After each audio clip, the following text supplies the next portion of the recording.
দর্শক শ্রোতা, রেডিও শেয়ারবালার সাপ্তাহিক আয়োজন জনমতামত নিয়ে আপনাদের সাথে আছি আমি আফসানা মিমি।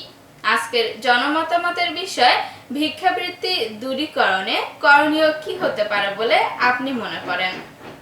এ বিষয়ে আমাদের সাথে যুক্ত হচ্ছেন গাইবান্ধার সদর উপজেলার দক্ষিণ ধানখরার আব্দুল লতিফ, সাঘাটার আনোয়ার হোসেন, তালুক জামিরার শিপন মিয়া, সুন্দরগঞ্জের সেন বাবু, শুকনগরের মিজানুর রহমান ও শাপলা মিলের আতিকুর ইসলাম। বাংলাদেশে যে একটা দারিদ্র্য সীমার মধ্যে আছে সবসময়, মানে আমরা সবসময় দেখি রাস্তাঘাটে চলতে ফিরতে অনেক ভিক্ষুক সবসময় টাকা পয়সার সাহায্য চাচ্ছে আর কি। তো এক্ষেত্রে বাংলাদেশ সরকার একটা পদক্ষেপ নিতে পারে, যেমন তাদেরকে বিভিন্ন ধরনের আর্থিক সহায়তা বা তাদের বাসায় একটা কর্মসংস্থানের সুযোগ করে দেওয়া, বা দোকানপাট, গরু ছাগল, গবাদি পশু পালন করা, এসব ক্ষেত্রে সরকার কিছু তাদেরকে লোন দিতে পারে, মানে সীমিত পার্সেন্টেজ বা যেটা বলা যায় ওই ক্ষেত্রে তাদেরকে লোন দিতে পারে। তো এক্ষেত্রে তাদের একটু কর্মসংস্থানের ব্যবস্থা হইলে তারা মনে করেন নিজেদের উপার্জন নিজেরাই করতে পারবে। সেখানে তারা বাহিরে টাকা পয়সা বা এরকম ভিক্ষা চাইতে হবে না আর কি। আসলে এই ভিক্ষাবৃত্তিতে তাদেরকে সরিয়ে নিয়ে আসতে গেলে এইসব নারী পুরুষদেরকে কর্মসংস্থানের ব্যবস্থা করে দিবে সরকার।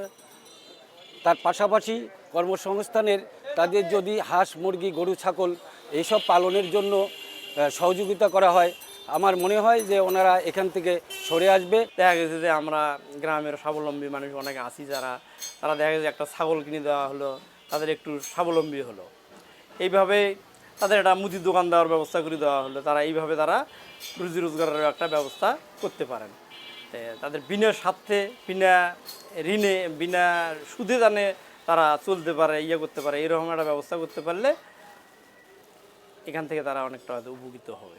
আমার মনে হচ্ছে যে যেহেতু অনেক মানুষের কর্মসংস্থান না থাকার কারণে তারা ভিক্ষাবৃত্তি করে খাচ্ছে, এতে করে সরকার যদি তাদেরকে ভালো কোনো একটা অনুদান দিয়ে এবং একটা কর্মসংস্থানের ব্যবস্থা করে দেয় এবং তাদেরকে কর্ম সহযোগিতা করে আর বিশেষ বিশেষ করে কর্মসংস্থান তৈরি করে, তারা তাহলে কর্ম করলে তারা আর ভিক্ষাবৃত্তির প্রতি আকৃষ্ট হবে না। আর এতে করে তাদেরও একটা মনের ভাব থাকবে, তারা নিজে থেকে কর্ম করতে পারবে এবং তাদের মধ্যে একটা সৎসাহস তৈরি করতে হবে। আমাদের এলাকায় ভিক্ষার দূরীকরণের জন্য আমাদের প্রভাবশালী অনেকে আছে, তারা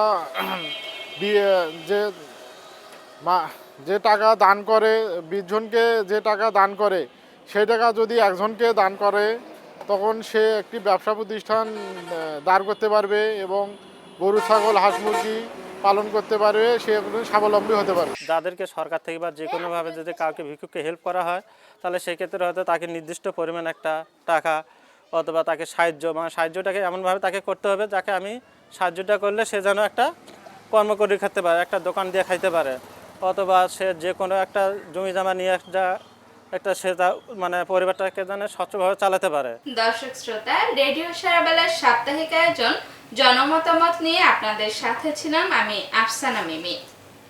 আজকের জনমতামতের বিষয় ছিল ভিক্ষাবৃত্তি দূরীকরণে করণীয় কি হতে পারে বলে আপনি মনে করেন। আগামী সপ্তাহে অন্য কোনো বিষয় নিয়ে আবারও হাজির হব আপনাদের মাঝে। ততক্ষণ পর্যন্ত আপনারা সুস্থ থাকবেন, ভালো থাকবেন এই প্রত্যাশা নিয়ে বিদায় নিচ্ছি। আল্লাহ হাফেজ।